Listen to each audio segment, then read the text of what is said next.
Halo semua, selamat datang di channel kami, Jurnal Kriminal bersama saya Atika Walo. Bagi Anda yang menyukai pembahasan tentang kasus-kasus kriminal, kami sengaja membangun channel ini untuk Anda.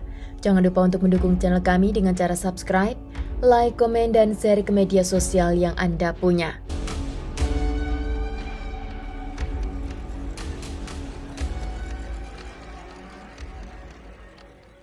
Seorang anak kecil yang bernama Lucio Abel Dubois lahir pada tanggal 5 Juli pada tahun 2016 di General Pico, yaitu di Provinsi La Pampa di negara Argentina. General Pico adalah kota yang berjarak sekitar 500 km dari kapital Buenos Aires. Lucio adalah anak dari seorang wanita yang bernama Magdalena Esposito Valenci dan ayahnya bernama Kristen Dubois. Informasi yang kami temukan tentang Magdalena, dia tidak lulus sekolah menengah karena dia memilih untuk bekerja di sebuah perusahaan lokal. Di tempat kerjanya tersebut, Magdalena bertemu dengan seorang pria yang bernama Kristen Dubois. Dan tidak lama setelah mereka bertemu, Magdalena dinyatakan hamil anak pertamanya. Setelah melahirkan seorang bayi laki-laki yang mereka beri nama Lucio, Kristen mengajak Magdalena untuk pindah ke kota lain untuk memulai kehidupan baru mereka sebagai keluarga. Kristen adalah orang yang berpendidikan dan dari keluarga yang mapan, bahkan Kristen sangat menyayangi Magdalena dan juga anaknya Lucio. Pasangan itu membesarkan dengan penuh rasa kasih sayang, bahkan Lucio tumbuh menjadi anak yang sangat menurut kepada kedua orang tuanya. Menurut Kristen, sejak kecil Lucio tidak pernah membuatnya merasa berat untuk mengurusnya walaupun dia lakukan sendirian. Karena anak itu tipe anak yang sangat penurut. Bahkan di sekolah, dia sangat mudah bergaul dengan anak lain dan juga termasuk anak yang berprestasi. Saat Lucio berusia 3 tahun, hubungan antara Magdalena dan Kristen mulai mengalami keretakan. Maka mereka memutuskan untuk berpisah dan menjalani kehidupan masing-masing. Di pengadilan hak asuh anak awalnya diberikan kepada orang tua Kristen karena saat itu Magdalena sedang tidak bekerja. Namun ketika Magdalena mendapat jadwal untuk bersama dengan Lucio dan Lucio kembali ke rumah orang tua Kristen, Kristen selalu menanyakan kepada Magdalena kenapa anak itu selalu mendapat luka di tubuhnya. Karena Magdalena tidak kooperatif dengan Kristen dan tidak memberi penjelasan dengan jelas apa akibat luka dari tubuh anak tersebut, maka Kristen memutuskan untuk melaporkan ke kantor polisi. Kristen juga mengatakan kepada polisi jika Magdalena mulai menggunakan obat-obat terlarang dan dia sangat mengkhawatirkan keadaan anaknya ketika di rumah Magdalena. Kristen juga mengatakan jika Magdalena sering melakukan pesta dengan teman-temannya dan dia sangat yakin jika anaknya tidak mendapat kasih sayang yang baik di dalam rumah Magdalena. Namun ketika polisi memanggil Magdalena di ruang interogasi, Magdalena mengatakan jika Kristen tidak pantas mendapat hak asuh Lucio karena dia adalah predator yang suka melakukan pelecehan terhadap anaknya. Kristen juga disebut oleh Magdalena sebagai pemabuk dan juga telah melakukan kekerasan domestik. Pengadilan memutuskan jika Lucio harus tinggal bersama dengan ibunya dan akhirnya Magdalena menyewa apartemen kecil untuk dia tinggal bersama dengan Lucio.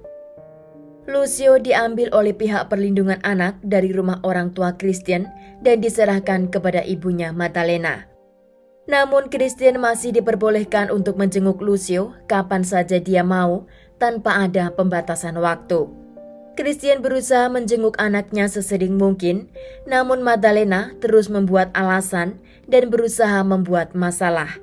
Hingga Magdalena memanggil polisi dan mengatakan jika Kristen akan mengambil anaknya secara paksa. Padahal Kristen hanya ingin bertemu dengan anaknya Lucio. Di tengah panasnya permasalahan antara Magdalena dan Kristen, saat itu Magdalena mengenal dan jatuh cinta kepada seorang wanita yang bernama Abigail Paes. Karena keduanya saling jatuh cinta dan mereka memutuskan untuk tinggal bersama.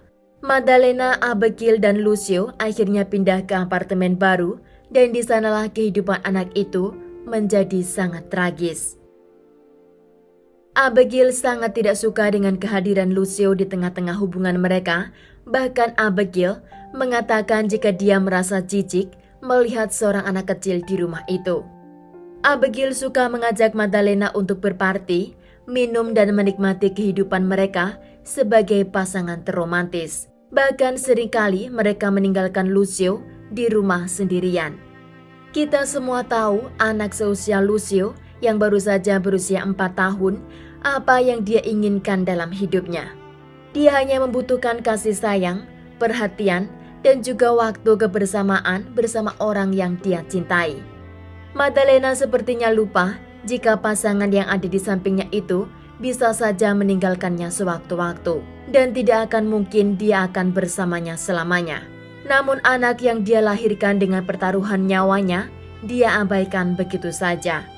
Dia juga lupa jika anak itu tidak akan pernah menjadi mantan anak. Pada tanggal 26 November pada tahun 2021, Madalena saat itu berusia 24 tahun dan Abigail telah berusia 27 tahun.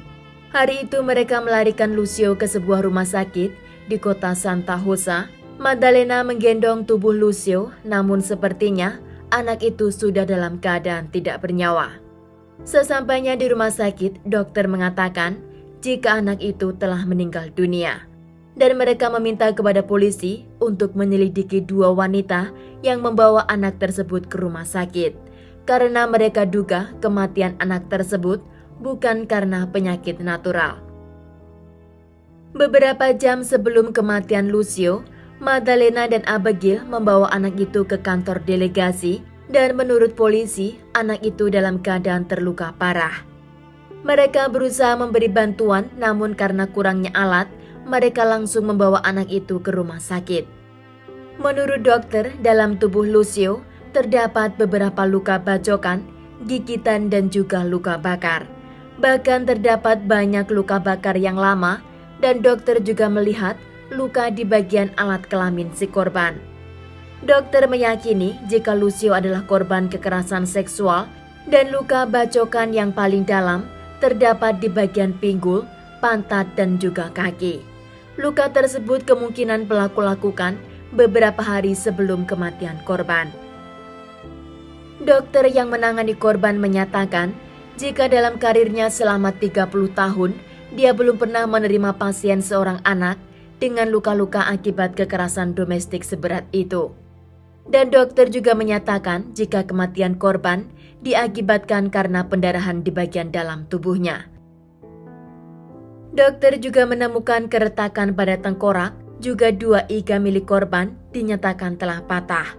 Hari itu juga Madalena dan Abigail ditangkap oleh polisi dengan tuduhan sebagai pelaku pembunuhan, dan mereka berdua langsung dikirim ke penjara.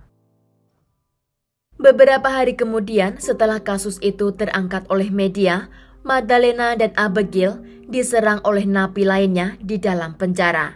Mereka hampir saja kehilangan nyawanya jika tidak segera diselamatkan oleh pihak penjaga penjara. Mereka langsung dipindahkan ke penjara lain yang terisolasi, yaitu di penjara São Luís. Dari bukti yang terkumpul di rumah pasangan lesbi itu, polisi mendapatkan bukti jika perlakuan yang tidak wajar mereka terhadap anak kecil itu sudah terjadi dalam kurun waktu yang cukup lama. Bahkan polisi menelusuri jejak Lucio ke rumah sakit yang ada di sekitar area itu, dan di sana mereka menemukan jika Lucio dibawa ke ruang emergensi sebanyak 5 kali selama 3 bulan. Di sana Madalena mengatakan jika anak itu jatuh di sekolah, terkadang dia mengatakan jika anak itu jatuh ketika bermain sepeda atau jatuh dari tempat tidurnya.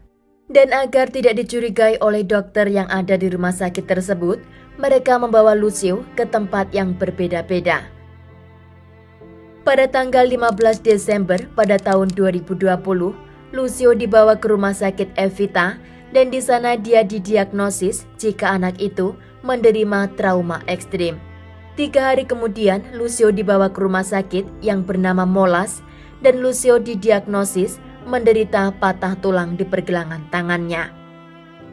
Pada tanggal 22 Januari pada tahun 2021, Lucio dibawa ke pos kesehatan dan di sana dinyatakan karena patah tulang lengan atas. Pada tanggal 1 Februari pada tahun 2021, Madalena dan Abigail membawa Lucio ke sebuah rumah sakit yang bernama Evita kembali dengan menggendong Lucio di pundaknya. Kali ini dokter mengatakan jika anak tersebut menderita trauma ekstrim pada tubuhnya. 2 bulan kemudian, pada tanggal 23 Maret pada tahun 2021, Lucio dilarikan ke rumah sakit anak dan kali ini satu jari Lucio dinyatakan telah hancur. Madalena dan Abigail mengatakan kepada dokter jika Lucio bermain dengan palu dan mengenai jarinya hingga hancur. Polisi sangat bingung dengan dokter-dokter yang menangani anak ini. Kenapa mereka tidak melaporkan kepada polisi? Karena dilihat dari luka yang ada di tubuh anak tersebut dan dilihat dari sifat anak itu, Lucio bukanlah tipe anak yang nakal. Dia adalah anak yang sangat menurut. Bahkan di sekolah menurut gurunya, dia terbilang menjadi anak yang sangat pendiam. Namun dia berprestasi. Sayangnya tidak satu pun yang melaporkan tentang luka-luka yang ada di tubuh Lucio. Setelah dilakukan penyelidikan hampir setahun, akhirnya kasus kematian Lucio dibawa ke pengadilan. Pada tanggal 10 November pada tahun 2022, Madalena dan Abigail dibawa ke persidangan. Di sana terdapat 70 saksi yang datang ke persidangan. Akhirnya Madalena yang berusia 25 tahun dinyatakan bersalah atas pembunuhan tingkat pertama, juga perusak ikatan karena seharusnya seorang ibu dapat melindungi anaknya. Sedang Abigail dinyatakan bersalah dengan pembunuhan tingkat pertama. Persidangan akhir mereka terjadi pada bulan Februari pada tahun 2023. Madalena dan Abigail dijatuhi hukuman seumur hidup dan hukuman seumur hidup di Argentina adalah hukuman selama 35 tahun penjara. Setelah napi menjalani hukuman selama 30 tahun, barulah boleh mengajukan pembebasan bersyarat jika itu dikabulkan. Christian selaku ayah korban menangis tak henti di persidangan ketika mendengar apa yang anaknya derita di rumah itu. Di sana pelaku juga mengatakan jika dia menggunakan anak itu seperti layaknya boneka untuk mereka bermain dan terkadang mereka perlakukan anak itu seperti layaknya orang dewasa yang dapat memuaskan mereka. Sekian kasus hari ini, jangan lupa tinggalkan like dan komen. Jika Anda tidak keberatan, klik tombol subscribe untuk mendukung channel kami. Terima kasih saya ucapkan kepada Anda para subscribers. Sekian, sampai jumpa di kasus berikutnya.